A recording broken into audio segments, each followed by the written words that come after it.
IT शहर प्रमुख।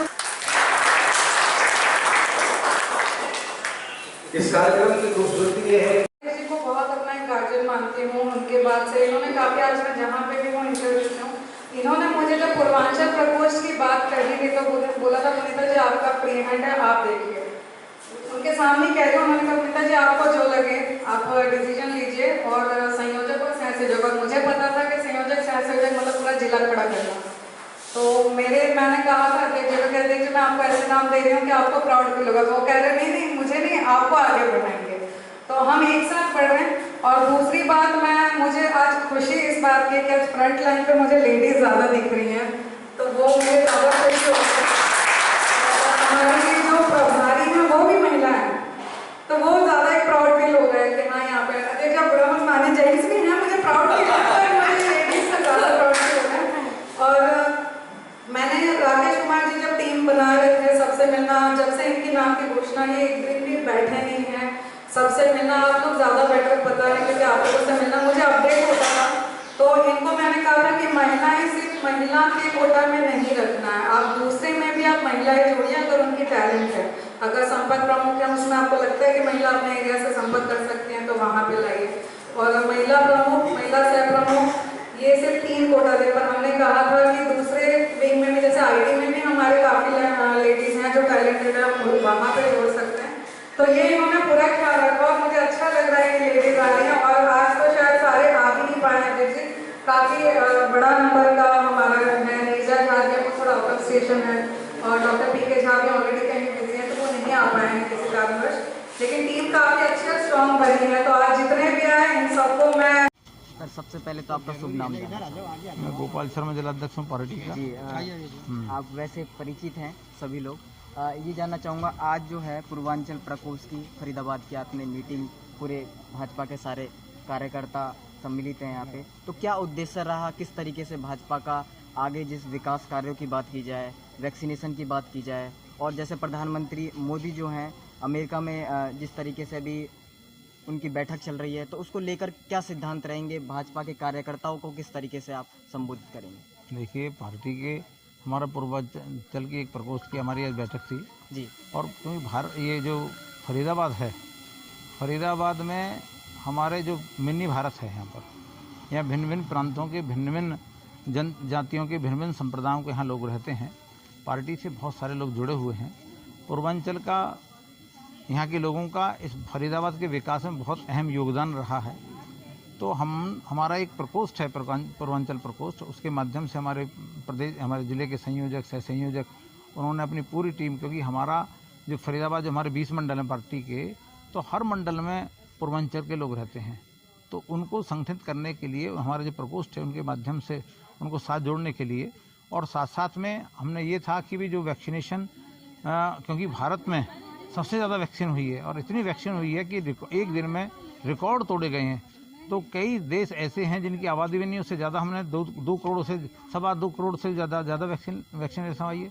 फरीदाबाद में रोज़ कहीं कभी 18,000, कभी 20,000, कभी हम 30,000 हम पहुँचा रहे हैं, उसको वैक्सीनेशन करा रहे हैं। और यहाँ के साथ साथ कि हमने अब जो दिव्यांग जो लोग हैं, जो घर में, हमारे कार्यकर्ता घर घर जाएंगे, नॉक करेंगे, जिनमें भाई साहब आपके यहाँ वैक्सीन किसकी रह गई है, उसको वैक्सीनेशन कराएंगे।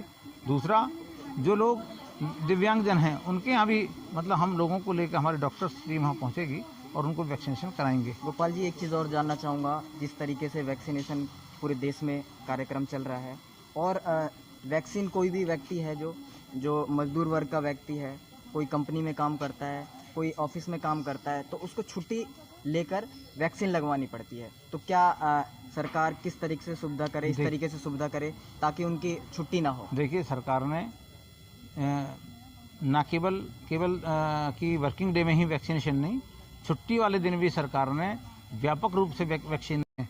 तो कई देश ऐसे हैं जिनकी आबादी भी नहीं, उससे ज़्यादा हमने 2 करोड़ से 2.25 करोड़ से ज़्यादा वैक्सीनेशन हुई है।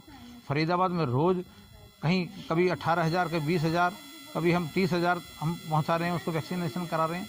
और यहाँ के साथ साथ कि हमने अब जो दिव्यांग जो लोग हैं, जो घर में, हमारे कार्यकर्ता घर घर जाएंगे, नॉक करेंगे, जिनमें भाई साहब आपके यहाँ वैक्सीन किसकी रह गई है, उसको वैक्सीनेशन कराएंगे। दूसरा, जो लोग दिव्यांगजन हैं उनके यहाँ भी मतलब हम लोगों को लेकर हमारे डॉक्टर्स टीम वहाँ पहुँचेगी और उनको वैक्सीनेशन कराएंगे। गोपाल जी, एक चीज़ और जानना चाहूँगा, जिस तरीके से वैक्सीनेशन पूरे देश में कार्यक्रम चल रहा है और वैक्सीन कोई भी व्यक्ति है जो मजदूर वर्ग का व्यक्ति है, कोई कंपनी में काम करता है, कोई ऑफिस में काम करता है, तो उसको छुट्टी लेकर वैक्सीन लगवानी पड़ती है। तो क्या सरकार किस तरीके से सुविधा करे, इस तरीके से सुविधा करे ताकि उनकी छुट्टी ना हो? देखिए, सरकार ने ना केवल कि वर्किंग डे में ही वैक्सीनेशन नहीं, छुट्टी वाले दिन भी सरकार ने व्यापक रूप से वैक्सीन केंद्र चलाए हैं।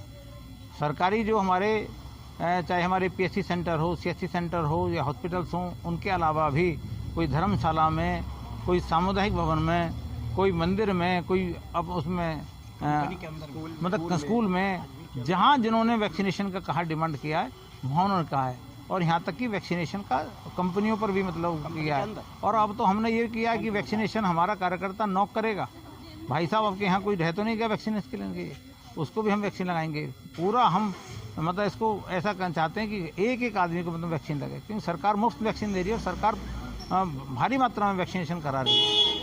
जिस तरीके से मजदूर वर्ग भी छुट्टी करके जो वैक्सीन के लिए आता है, तो क्या कंपनी में व्यवस्था की जाएगी? हाँ, कंपनी में देखिए, कंपनी में व्यवस्था हो रही है। कंपनी के लोगों को कहा गया है कि वो उनकी 2 घंटे की उनकी छुट्टी दें, उनके पैसे ना काटें। ये सरकार ने कहा है उनसे कि वे वैक्सीनेशन के लिए जहाँ कैंप पे, आसपास कैंप पे, उनमें उसको लेके जाएं उनको। तो सरकार ने इसकी व्यवस्था की है कि भाई किसी गरीब आदमी का कोई पैसा ना कटे और उसकी वैक्सीनेशन कराए, और जो उनके एम्प्लॉयर हैं उनके ऊपर दायित्व डाला है इस बात। आज जो है पूर्वांचल के कई सदस्यों को आपने सदस्यता दी, तो क्या उद्देश्य रहेगा इन सदस्यों को, किस तरीके से इनका मार्गदर्शन करेंगे? भाई, सदस्यता का ये है कि पार्टी के विचार को आगे बढ़ाएं और जो प्रधानमंत्री जी की कल्याणकारी जो योजनाएं हैं, जो गरीब के लिए योजनाएं बनाई हुई हैं, चाहे आयुष्मान भारत की हो, चाहे मुफ्त अनाज वितरण की जो योजना है, उसमें हर आदमी को उसको जो गरीब आदमी को लाभ मिले। तो इसलिए जो एक नहीं अनेकों सारी योजना हैं, उनके माध्यम से जो उनको लोगों को बताएं, जानकारी दें, उनको उसका लाभ पहुँचवाएं।